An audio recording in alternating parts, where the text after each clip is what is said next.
Hello, welcome to this second talk in our series iRobot, where we are looking at the key question of who and what gets your attention, and in particular how technology and especially your mobile phone affects your attention. The first message in this series reminded us of three facts about our attention. First, our attention is limited. We cannot take everything in at the same time. We have to choose to focus on something or someone. Secondly, our attention goes where we let it, or where we choose to direct it. And finally, that we put our attention to best use when we focus on God, our Creator, instead of on ourselves. If you missed that talk, you can find it on fbcnext.com or our YouTube channel under Finchampstead Baptist Church. How much life do you feel you have in you today? Are you refreshed and brimming over with energy, or are you running on empty? Think of yourself like a life battery, where the charge in your battery is how much life energy you have. And think of your attention as like a wire through which your life battery is either being charged or being drained. Whatever you pay attention to will either charge you up or drain you. It will be either life-giving or life-draining. Whatever or whoever you plug your attention into will determine whether you feel restored and built up or depleted. For many of us, our technology has sadly become life-draining. We are taking in so much information so quickly that we're in a constant state of overload. Now, that's not true for everyone, but for many of us, our phones especially have become something of a distraction and, in fact, a drain. Jesus once said, "I have come that they may have life and have it to the full." Now, that life is first and foremost about receiving God's forgiveness and peace, which He offers us freely when we turn away from self-centeredness and put our faith in Jesus. But it's also the full life of living in an everyday, personal, life-giving relationship with God, where our attention is not distracted all the time. Why are we so addicted to this kind of technology distraction? Well, the short answer is dopamine, a natural biochemical response to a stimulus, a neurotransmitter chemical buzz in the brain that is produced whenever we get a notification message, or when we win a game, or when something affects our attention. Dopamine distraction is stimulating. It's fun, at least short-term fun. We like it, and that's why we're giving our phones too much time and attention. And I have to confess, I feel like a hypocrite talking about this because I'm a recovering smartphone addict myself, as I'm sure many of us are. The first thing I look for in a new place is, guess what? Yeah, a Wi-Fi signal, as if that were the key to survival. Now, of course, there's a very good side to what my phone can give me, apart from vital telephone and video contact with others. Information access, maps, navigation, news, weather, and many, many helpful apps. But the awkward fact is that the continuous availability and peer pressure of social networks, notification alerts, and attention grabbers is firing my dopamine and draining my energy. And the internet is so knit into everyday life, it seems nearly impossible to decouple. And I'm not just talking about young people. Older people have succumbed to some level of smartphone addiction as well. So, as I've begun to realize that my pattern of smartphone use is sometimes life-draining, I've begun to ask myself, well, what would be life-giving? And I realized that something life-giving is my appreciation of the natural world, the physical world of nature around me. During lockdown, we were very grateful for the connections that technology gave us, but many of us became zoomed out, drained by screen time. Yet alongside that, because we couldn't travel or go to workplaces or school, we also spent more time in nature. And being in nature, we felt far better, more healthy, because the natural world is life-giving. No wonder property prices away from cities skyrocketed. In the ancient book of Job, probably the oldest book in the Bible, it says, "Ask the animals and they will teach you, or the birds in the sky and they will tell you, or speak to the earth and it will teach you, or let the fish in the sea inform you. Which of all these does not know that the hand of the Lord has done this?" In other words, God is behind creation, and God is the ultimate source of life, the ultimate life recharging point. The same point is made by Paul, one of Jesus' followers, who wrote a letter to the church in Rome, in which he says, "What may be known about God is plain to people, because God has made it plain to them. For since the creation of the world, God's invisible qualities, his eternal power and divine nature, have been clearly seen, being understood from what has been made, so that people are without excuse."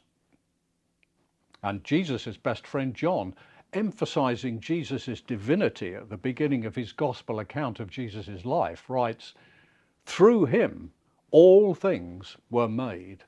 Without him, nothing was made that has been made." Many of the Psalms in the Hebrew songbook in the Bible also explicitly make this connection between the natural, physical creation and God. "The heavens declare the glory of God, and the skies proclaim the work of his hands," says Psalm 19. And Psalm 8 says, "When I consider the work of your hands, O Lord, how majestic is your name in all the earth." I talked to a woman who rowed across the Atlantic, and she told me that out at sea, very early one morning, when the sea was still, she witnessed the sunrise. She said it was absolutely breathtaking. Billions of coloured points of light moving on the surface of the water for miles. In the stillness, the majesty and intensity of the sun as it burst over the horizon, and the enormity of the scene just blew her away. It was an unforgettable moment of transcendence, and she found God through it. Have you ever felt that connection with God through being in creation? I have sometimes.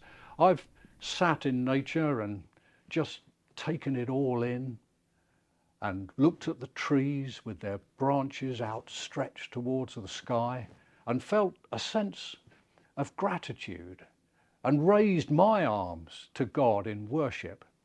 I've walked by the refreshing sound of the waters of a stream and felt renewed by it. I've looked at the amazing multicoloured plumage of a duck, iridescent in the bright sunshine, and laughed at the sheer brilliance of it. Do you know what I mean?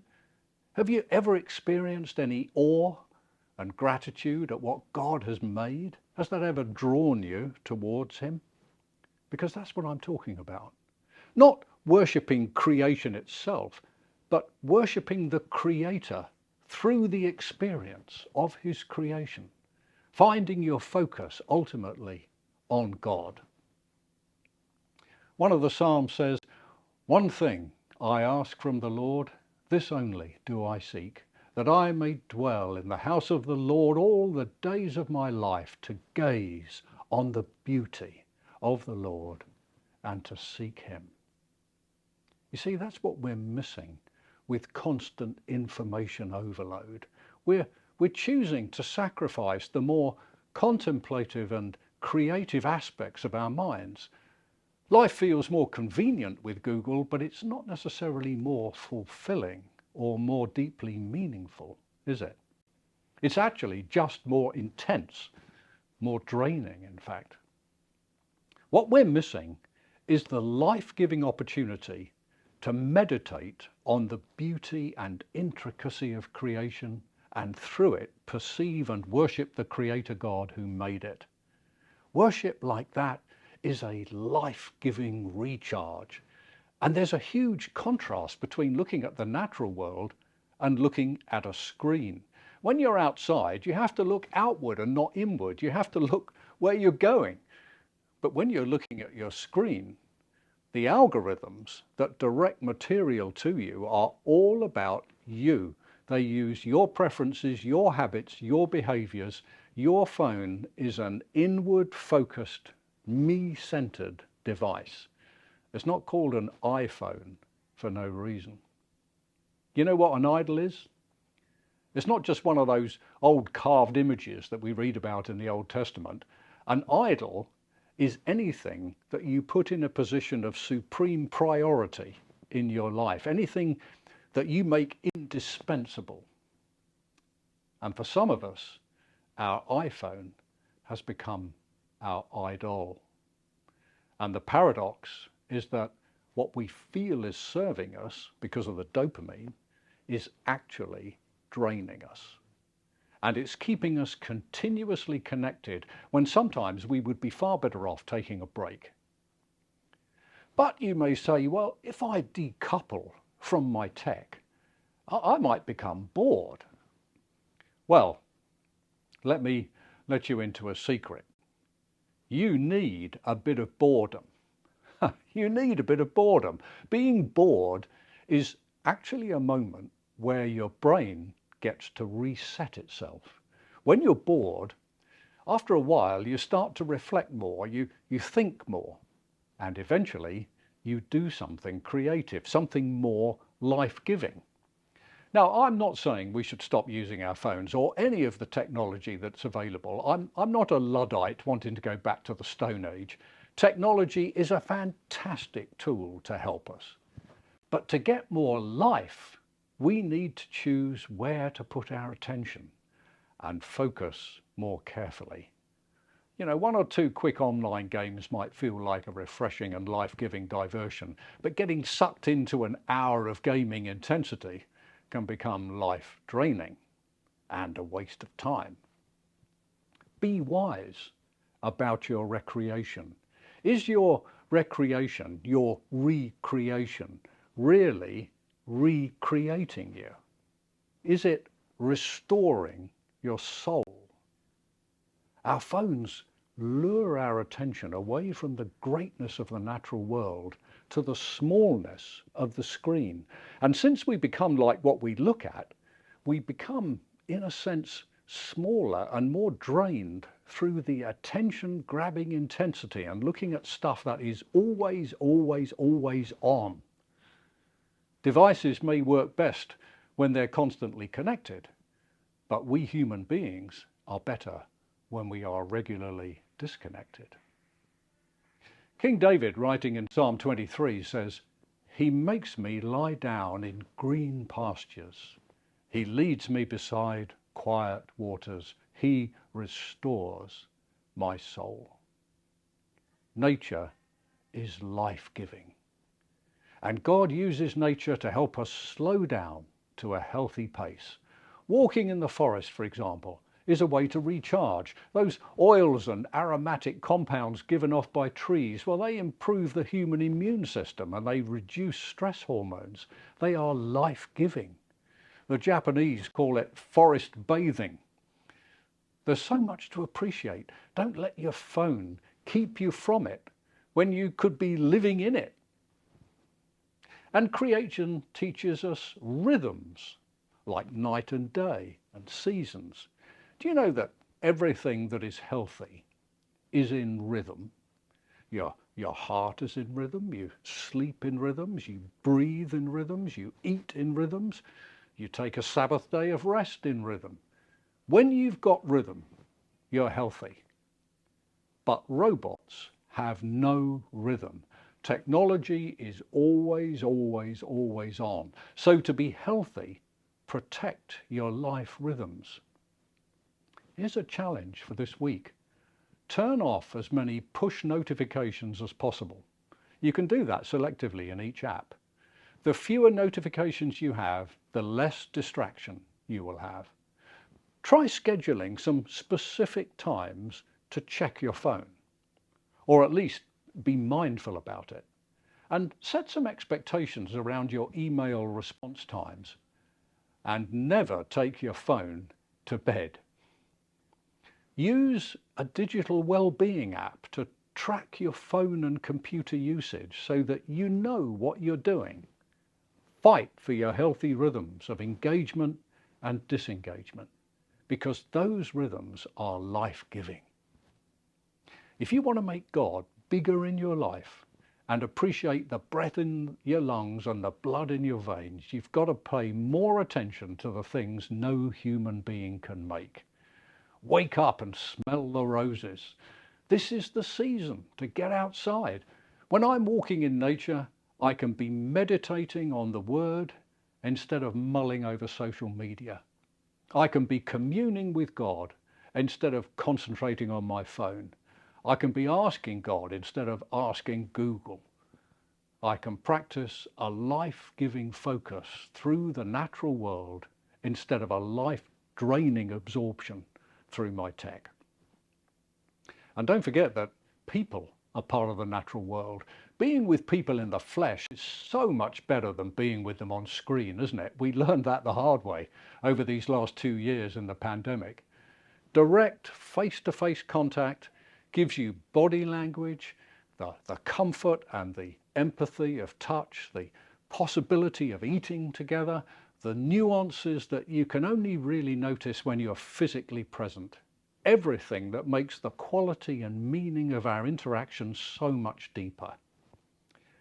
I know dating can start in cyberspace, but we all know that meeting in person is key to knowing whether someone really clicks. Nothing else can do what physical presence can. Physical attention matters because we are physical people. Jesus came in the flesh, not on Zoom. I like to joke that at Christmas there was no Zoom at the inn. We serve an incarnate God, and he's charged us, the church, the body of Christ, with a mission to reach the world with his love. That needs our physical presence with others, not just virtual messages with an invitation to follow me on screen.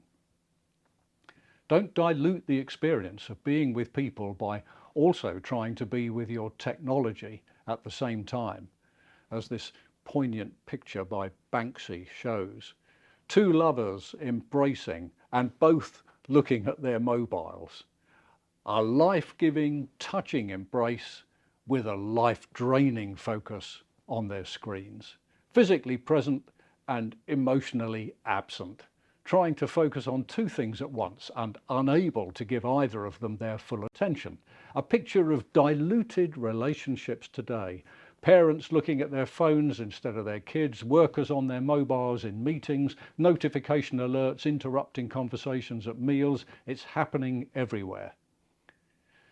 You know, preparing this talk really challenged me about how intentional I am going to be about what is going to get my attention. And I'm asking myself two questions. First, how could I make more time to be restored in the natural world?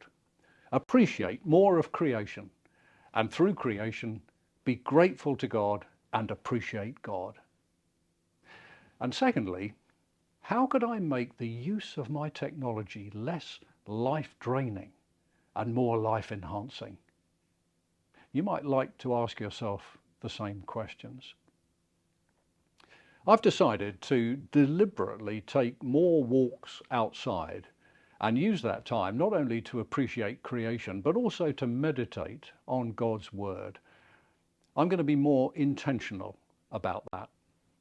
And I'm going to journal my insights and share them with my friends.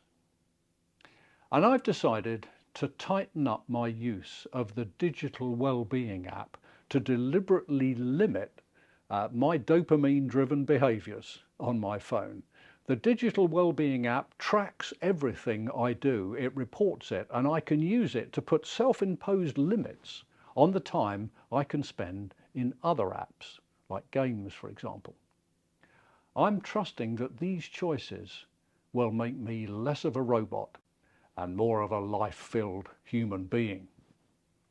Imagine how much more life we would have if we redirected our attention away from the unnecessary use of technology and chose to spend more time appreciating God through the natural world and through each other.